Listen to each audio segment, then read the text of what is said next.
Making a fire. Well, I made a fire.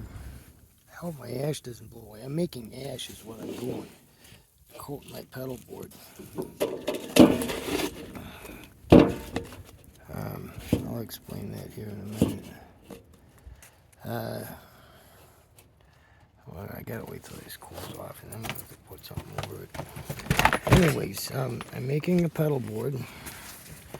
And I thought, well, I'll do a video on a poor man's plywood pedal board tips. My house is a mess. I'll clean it up when I'm done. Anyways, here's my plywood pedal board so far. There's JB Weld on here because I don't have Bondo, but body filler is less expensive if you have for doing your fillets or like this side. Yeah, there. When it doesn't, the plywood has a gap in it. You got to kind of fill it. And then, but the trick is here. See, my power supply goes right here. And basically what you do is you figure it out in layers and cut them out. You know, how you're going to do it. You figure out how you're going to do it in layers. And you cut it out. And then, of course, the power supply, I cut this piece out. And then and cut this off. So I got a little handle here. And then, you know, the power supply will go in there. And then, but it wouldn't sit down far enough that the little footies that go on the bottom would keep it clear from the surface it's on. So I had to route freehand in here, and it was kind of tricky. I didn't have a roller on it because I couldn't, but I got this. I did some JB Weld there too. I don't have body filler, so but it wasn't too bad. And anyways, here's another trick. Okay, is like there's the power supply and the things come off here, and make a notch so you can route them up around like this and go right under a pedal, and then the pedal goes down on it, and you know, you got your patch of Velcro here between your screws, you know, right here, and you got a patch of Velcro here, and it just goes down and it holds the power cables as I go under. I can do that with signal cables too. I can go under the pedals and it kind of locates them when you put it. It's tricky though. You gotta get them, like I gotta have 5 power cables through here, and you gotta lay them all down in there and get them ironed out and kind of tape them in place, and then put your pedal on top of it, and then you can move them around. You should have enough room to just, well, you gotta make it so that you do have a little bit of room so that they can slide through there under the pedal a little bit. But you do want a little bit of tension, but you know, it's hard to explain. You got to do a lot of measuring. Like here I got my Boss pedal, and that one's a lot taller than this one, than this pedal. So I routed that down so that the controls are at the same level. You know, the knobs on one of these types of pedals and the knobs on a Boss type pedal, the platform that they sit on is at the same level. That's about it for now. Oh, the ash. I mean, when I'm done with this, I'm going to give it a coat of penetrating epoxy, because I still got some of that total bolt penetrating epoxy.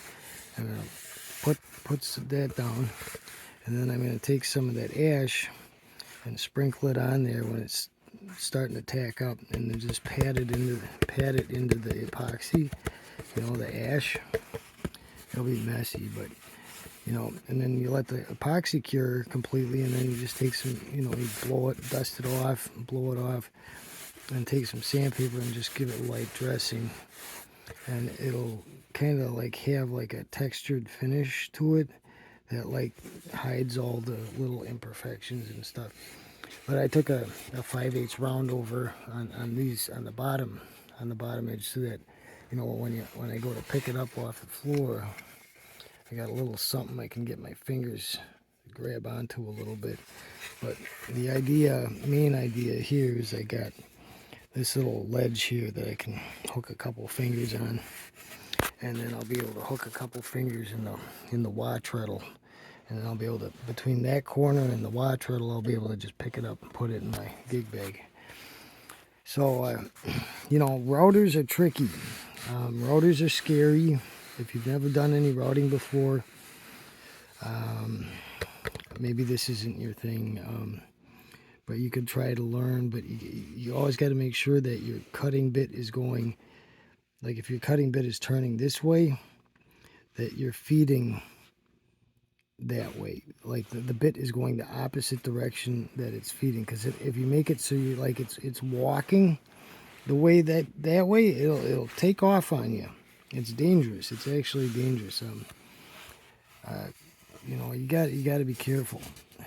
You got to know what you're doing. But if you get good at it and you make your settings, you got to have like things like, oh, I don't know where my caliper is. You know what a caliper is. You got to have a caliper. Files help. Little, you know, rat tail file. Like this, I did with a ball router. Whoops.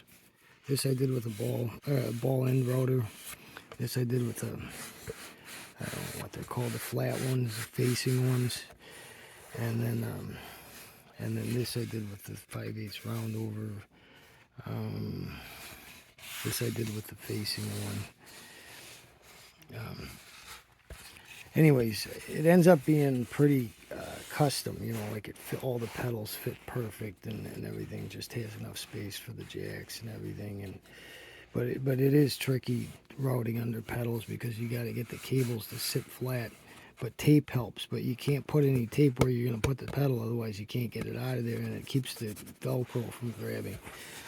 So that's kind of tricky. And then, you know, drilling holes, like if I drill 2 holes here, I can put a zip tie through there. And then what you do is you route between the 2 holes on the back side so that the zip tie sits down in there. So that's poor man's plywood pedalboard tips. It'll be a bit before I have this done, but I got my pile of ash there. Hopefully it doesn't blow away tonight. Okay, bye everybody.